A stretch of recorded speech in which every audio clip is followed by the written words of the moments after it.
స్వామి, నేను సేవకుడిగా ఉండాలని వచ్చాను. తమరు నాకు మిత్రస్థానం ఇచ్చారు. నేనందుకు పాత్రుడను కాను.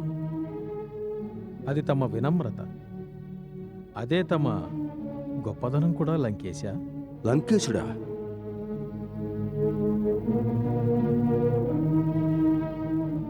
ప్రభు, లంకేశుడిప్పుడు మహారాజు రావణుడు. తమరు శరణార్థిని ఆ పేరుతో ఎలా పిలవగలరు? రావణుడు కేవలము కొద్ది దినముల వరకే లంకేశుడుగా ఉంటాడు. వాని పాపకర్మములు వాని సర్వశక్తులను క్షీణింపజేసి వానిని మృత్యువుకు అతి సమీపమునకు తీసుకువచ్చినవి. ఆ తరువాత లంకారాజ్య సింహాసనమును తమరే అలంకరించవలసి ఉంది.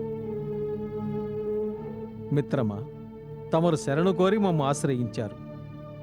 మేము తమను లంకేశుడన్నాము. మా బాణము వలనే మా మాట కూడా అమోఘమైనది. అందువల్ల అది అసత్యము కానేరదు.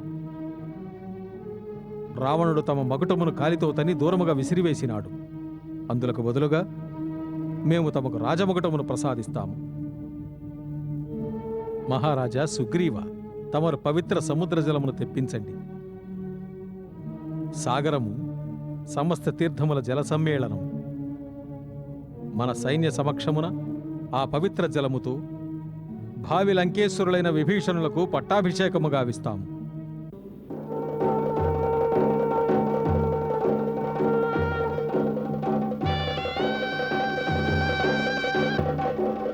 మిత్రమా, ఇది నీ వాంఛ కాదని నాకు తెలుసు.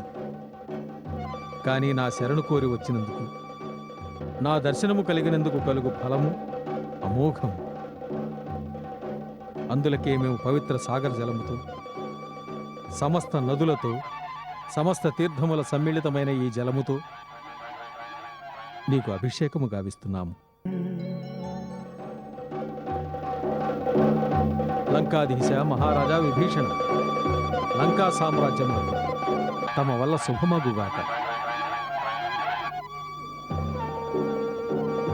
విభీషణ మహారాజుకి జై! విభీషణ మహారాజుకి జై! విభీషణ మహారాజుకి జై! విభీషణ మహారాజుకి జై! విభీషణ మహారాజుకి జై! విభీషణ మహారాజుకి జై! విభీషణ మహారాజుకి జై! విభీషణ మహారాజుకి జై! విభీషణ మహారాజుకి జై! విభీషణ మహారాజుకి జై! విభీషణ మహారాజుకి జై! విభీషణ మహారాజుకి జై! విభీషణ మహారాజుకి జై! విభీషణ మహారాజుకి జై! విభీషణ మహారాజుకి జై! విభీషణ మహారాజుకి జై! విభీషణ మహారాజుకి జై! విభీషణ మహారాజుకి జై! విభీషణ మహారాజుకి జై! ఏమటివి? విభీషణుని రాజ్యాభిషిక్తుని చేసినాడా? శార్దూల, నీవు నీ కరులారా చూచినావా? చూచిన మహారాజా. వానర్రాజు సుగ్రీవుడు, యువరాజు అంగదుడు, ఇతర సేనానాయకుల సమక్షమున రాముడు సముద్ర జలములతో వారికి అభిషేకము చేసినాడు. పిదప వారిని లంకాధిపతిగా కీర్తిస్తూ రాజతిలకము దిద్దినారు. ఒక భిక్షుకుడు ఇంకొక భిక్షుకుడితో అన్నాడట, మేము ఈ ప్రపంచంలోనే అతి గొప్పదైన రాజ్యాన్ని దానం చేస్తామని. ఆ రెండో భిక్షుకుడు మొదటివానితో అన్నాడట, నేను నిన్ను ముల్లోకములకు భగవంతుణ్ణి చేస్తాను అని. భళా రామా భళా! ఒక మాయావిని కూడా తన మాయాజాలంలో పడవేసినాడు. మెచ్చుకొనుచున్నాను నీ చతురతను. సుగ్రీవుని కూడా ఇదే విధముగా భ్రమలో పడవేసినాడు.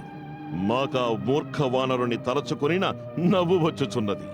కిష్కింధలోని వైభవ విలాసములను విడిచిపెట్టి ఆ వనవాసుల వెంటపడి వ్యర్థముగా తిరుగుతున్నాడు. తమరు లెస్స పలికినారు రాజా. రాముడు మహాచతురుడు. అతను విభీషణునికి రాజతిలకము దిద్ది లంకలో చిలికి తెచ్చుటకై యుక్తి పన్నినాడు. లంకలో ఎవరైతే తమతో ఏకీభవించరో వారు నేడు విభీషణునికి అనుకూలంగా మారే విషయం గురించి ఆలోచిస్తారు. రాముడు అతని మనసులో ఒక ఆశను చిగురింపజేశాడు. ఏ విధముగా సుగ్రీవుని రాజును చేశాడో అదే విధముగా ఒకనాడు విభీషణును కూడా లంకకు రాజును చేస్తాడు. రాముడు ఒకే యోచనతో తమ శత్రువుల మనసులో ఆశను, తమ అనుయాయుల మనస్సులో అనుమానపు బీజములను నాటినాడు. ఈ విషయంపై తీవ్రముగా ఆలోచించవలను మహారాజా. తమరు వచించున్నది సత్యమే అయినచో ఇక మా కర్తవ్యమేమిటి?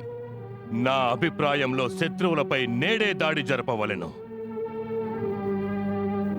అవును మహారాజా, ఇప్పుడు వారు సముద్రమును దాటు ఉపాయము గురించే ఆలోచిస్తూ ఉంటారు. తమపై దాడి జరుగుతుందని ఏమాత్రమూ ఊహించలేరు. శత్రువులు ముందంజ వేయడానికి ముందే వారిని అక్కడికక్కడే మట్టు పెట్టాలి. యువరాజా, క్షమించండి, ఇది అన్నిటికంటే పెద్ద తప్పు కావచ్చు. మన సైన్యానికి లంకలో ఉన్న బలము శక్తి వేరొక ప్రదేశమునకు వెళ్ళినప్పుడు ఎన్నడూ ఉండవు. తమ శక్తిని నేను సందేహించుటలేదు. మన స్థానములో మనకున్న రక్షణ శత్రుస్థానంలో ఎన్నటికీ ఉండదు. అవును ఇంద్రజిత్, సైనిక శక్తిని ప్రయోగించడం ప్రస్తుతం ఉచితము కాదు. మనము కుటిల నీతితో కార్యము సాధించవాలి. ఆ నరవానరుల మధ్య గల మైత్రి బంధాన్ని ఏదో విధముగా త్రుంచి వారిలో చీలిక ఏర్పరిచి ఆ సుగ్రీవునితో సంధి చేసుకొని వానిని మనలో కలుపుకొనినచో దీని ఆంతర్యమేమనినా తమరు రాముని చిత్రతను మరలా అతనిపైనే ప్రయోగించుట. ఫళ! అప్పుడు ఆ రామ లక్ష్మణ విభీషణులు ముగ్గురు భిక్షుకుల వలె ఒక ఆశాహీన జీవనమును సాగిస్తూ ఈ ప్రపంచమును సంచరిస్తూ ఉంటారు. సుఖ! మహారాజా, సుఖ, నీవు మా గుప్తచరుల విభాగంలో ప్రథముడవు, అందరికంటే చాతుర్యం గలవాడవు. నీవు అసుర విద్యలలో ప్రవీణుడవు. నీ ఇచ్ఛానుసారం రూపమును మార్చుకోగలవు. అందులకై ఈ కార్యమును మేము నీకప్పగిస్తున్నాము.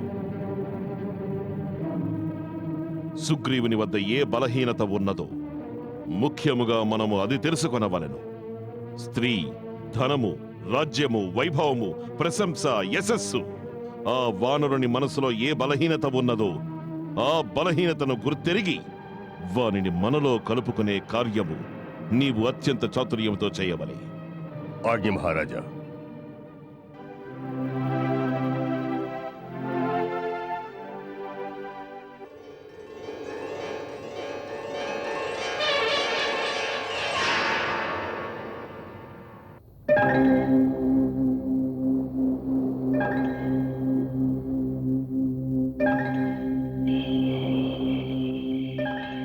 రాక్షస జాతికి చెందిన వారంతా ఆకాశ మార్గమున రాగలరని మీకు తెలుసా? అవును, వారు రాగలరు. వారికి ఆ శక్తి సహజమైనది. అదేదో గుప్త విద్యని నేను విన్నాను. కాదు కాదు, వారు మాయావులు. ఇటువంటి ఎన్నో రకములైన అసుర విద్యలు వారికి తెలుసు. గాలిలో ఎగురుట, ఇష్టానుసారము రూపం మార్చుకున్నటువంటివి. అటువంటి మాయావులతో మనం ఎలా యుద్ధం చేయగలం? ఎలా చేయగలం? అవశ్యం చేయగలం. ఎందుకంటే సత్యం మన పక్షమునున్నది. శ్రీరామచంద్రులు ఏమన్నారో తెలుసా? సత్యము ధర్మము పట్ల స్థిరచిత్తము కలవారికే ఈశ్వరుడు సహాయం చేస్తాడని. సత్యము అన్నిటినీ మించిన శక్తి. అది మన వద్దనున్నది. కనుక మనము యుద్ధమును చేయగలము, విజయమును సాధించగలము. సముద్రమును దాటితేనే విజయం లభిస్తుంది. అగ్రజ, అందరి మనసుల్లోనూ ఒకే ప్రశ్న ఉత్పన్నమవుతున్నది. మన ఇంత పెద్ద అపార సేనావాహిని సముద్రపు టావలి తీరానికి ఎలా చేరుకోగలదని. కాని అగ్రజ, అందరికీ సంపూర్ణ విశ్వాసం ఉన్నది. తమరికేదీ అసాధ్యం కాదని, తమరి శక్తి ముందు ఏదీ నిలువలేదని, తమరు తలచినచో సముద్రమునే హరింపజేయగలరని. అవశ్యం చెయ్యగలను. కానీ లక్ష్మణ, నా ఉద్దేశ్యం అనవసరమైన బలప్రయోగానికి బదులుగా మరో సాధనం దొరికితే మంచిదని. ప్రభు, నా మదిలో ఒక యోచన వచ్చినది. చెప్పు. మనం విభీషణుడిని ఏదైనా ఉపాయం అడుగుదాం. ఎందుకంటే రాక్షసుల వద్ద చాలా గుప్త విద్యలు ఉంటాయి. కనుక అతడు మనం లంకకు చేరుకోవడానికి ఏదైనా మార్గం సూచించవచ్చు. అవును, నేను నీతో ఏకీభవిస్తున్నాను. రేపు మనం అతడితో ఈ విషయమే మాట్లాడదాం.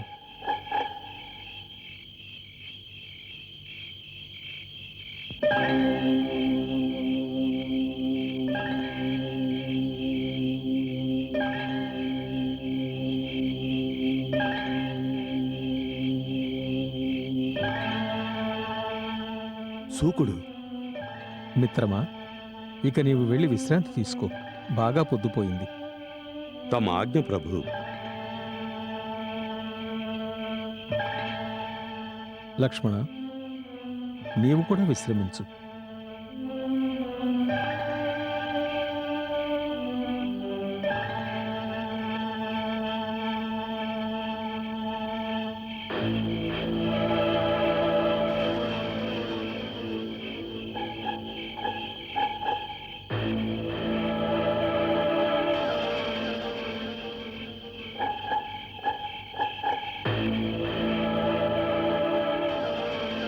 కిష్కింధాపతి మహారాజు సుగ్రీవునకు జయము.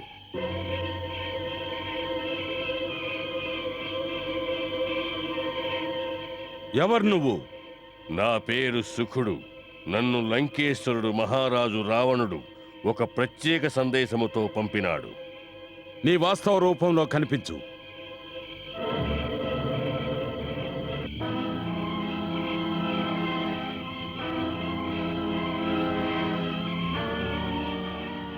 ఈ దాసుని ప్రణామములు స్వీకరించండి మహారాజా.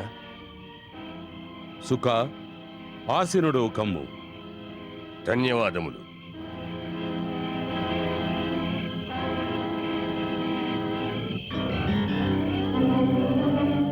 చెప్పు, ఏమా సందేశము? మా ప్రభువు లంకాధిపతి రావణుడు తమకు ప్రశంసలు పంపారు. వారు తెలిపారు తమరు వారి మిత్రులు, వాలి సోదరులని, అందువల్ల మీరు కూడా వారికి సోదర సమానులని. ఈ భావనతో మీరు ఎప్పుడైనా లంకకు రావచ్చు. వారు మిమ్మల్ని స్వాగతిస్తారు. లంకానగరంలో బంగారం, వెండి, ధనధాన్యాలు, వజ్ర వైఢూర్యాలు, మాణిక్యాలు వేటికి కొదవలేదు. తమరు ఏది కావాలన్నా తమకు వాటిని సమకూర్చగలం. లంకలో సుఖమందించడం కోసం ఎందరో సుందరాంగులున్నారు. వారి ముందు దేవలోకంలోని అప్సరసలు కూడా పనికిరారు. మహారాజు రావణుడు ఇది కూడా చెప్పాడు. స్వర్గీయ మహారాజు వాలితో తనకున్న మైత్రీ బంధాన్ని అనుసరించి ఇద్దరూ పరస్పరం సాయం చేసుకుంటామని వాగ్దానం చేసుకున్నారు. కానీ వాస్తవానికి తమరు ఆ మాటను మరిచిపోయి అయోధ్య రాకుమారుల మాటలకు మైమరచి తమ సైన్యాన్ని తీసుకుని లంకపై దండయాత్రకు బయలుదేరుతున్నారట. ఏ ప్రలోభానికి లోనై తమరు ఈ తప్పు చేస్తున్నారో రావణుల వారు తెలుసుకోవాలనుకున్నారు. మాకు తమతో ఎలాంటి వైరమూ లేదు, ఏ ద్వేషమూ లేదు, ఏ విరోధమూ లేదు. మేము తమకు ఏ కీడు చేయలేదు. అయినను ఈ అకారణ వైరమెందులకు? రావణుడు ఈ విషయములన్నీ ఆలోచించి తమతో ఈ విధముగా చెప్పమన్నారు. తమరు ఈ మానవులను వదిలిపెట్టి తమ సైన్య సమేతముగా నేడే కిష్కింధకు వెళ్ళిపోవాలి. ఏలననగా వానర రాక్షస వైరం కూడదు. లేదంటే క్షేమకరం కాదు. లేదంటే ఏమి చేస్తారు? మహారాజా, ఒక చిన్న తప్పును సరిదిద్దుకోవడం వల్ల దాని ఫలితంగా రాబో వినాశనాన్ని ఆపవచ్చు. ఆ వినాశనాన్ని కోరి తెచ్చుకోవాల్సిన అవసరమేమున్నది? నాకు సంపూర్ణ విశ్వాసమున్నది. తమ వంటి మహాబలుడు, తేజస్వి, బుద్ధిమంతుడైన రాజు ఇలాంటి మూర్ఖ విషయముల గురించి ఎప్పుడూ ఆలోచించడు. అటువంటి వాటి గురించి నేను ఎన్నోసార్లు ఆలోచించాను. అందుకే తెలుసుకోవాలనుకుంటున్నాను. ఈ లేదంటేలో ఉన్న అర్థం ఏమిటి? నేను రావణుని మాట వినకపోతే ఏమవుతుంది? తమ సర్వ వానర సైన్య వినాశనం, కిష్కింధ రాజ్యంలోని సర్వశక్తుల వినాశనం. దాని తరువాత కిష్కింధ రాజు కూడా రాముడు విభీషణుడి వలె అడవులలో సంచరించవలసి వస్తుంది. చాలించు.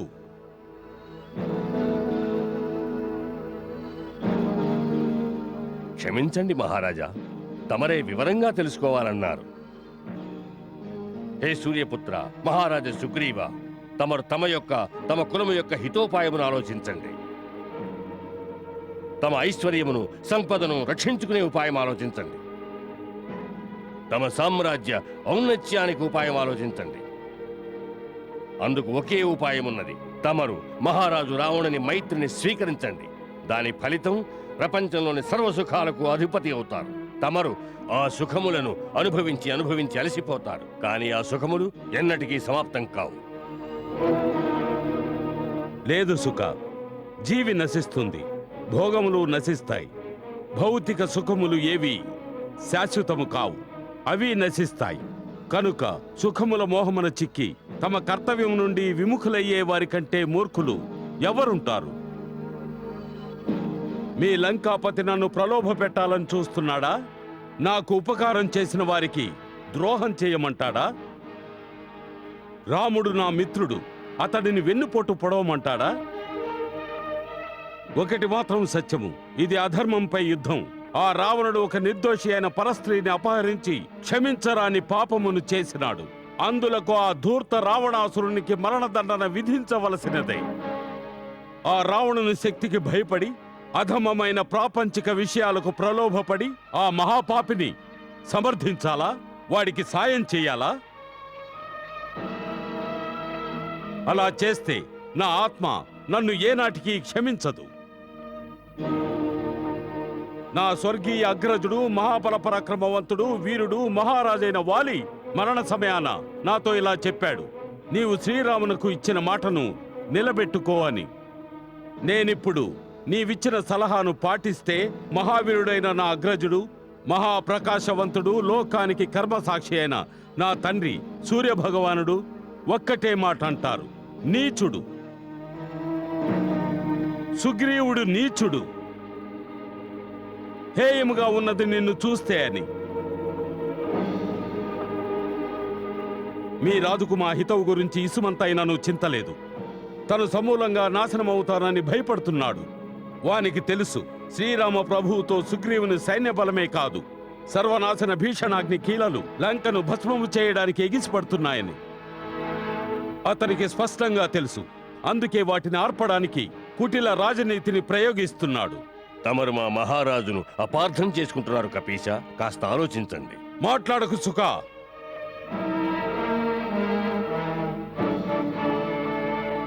దూత పని సందేశములందించుటయే, సలహాలివ్వడం కాదు. దూతవై రాకుంటే నీ శిరస్సు ఖండించేవాణ్ణి. మీ మహారాజు మా కర్తవ్య పరాయణతను, మా సద్భావములను అవమానించాడు. వారి సదుద్దేశము మీరు గ్రహించలేదు మహారాజా. మాట్లాడకు. ఏ విధముగా నీ మహారాజు సందేశమును తీసుకువచ్చావో అదే విధముగా దానికి ప్రత్యుత్తరము తీసుకెళ్లి వినిపించు. తమ ఆజ్ఞ మహారాజా. మీ కుటిల, కపటి, కుత్సిత రాజనీతిజ్ఞుడైన రాజుకు చెప్పు, కిష్కింద వానరులకు తమ హితాహితములు బాగా తెలుసునని. వెళ్ళి రావణునితో చెప్పు, విభీషణుడు రావడం వల్ల లంక బ్రతికిపోయిందని. కాని రావణుని ముల్లోకాలలోనూ ఎవరూ కాపాడలేరు. మా సమాధానము మీ రాజుకు మరణ సందేశము. అటులనే మీ రాజుతో ఇది కూడా చెప్పు, ఇంకనూ సమయమున్నది. అతడు తనకు, తన కులానికి రాక్షస జాతి ఎతువ కోరేవాడైతే శ్రీరామ ప్రభువుని శరణవేడమని. అప్పుడు అతడే లంకకు రాజుగా ఉండవచ్చు. నాకు రాజ్యకాంక్ష ఏమాత్రమూ లేదు.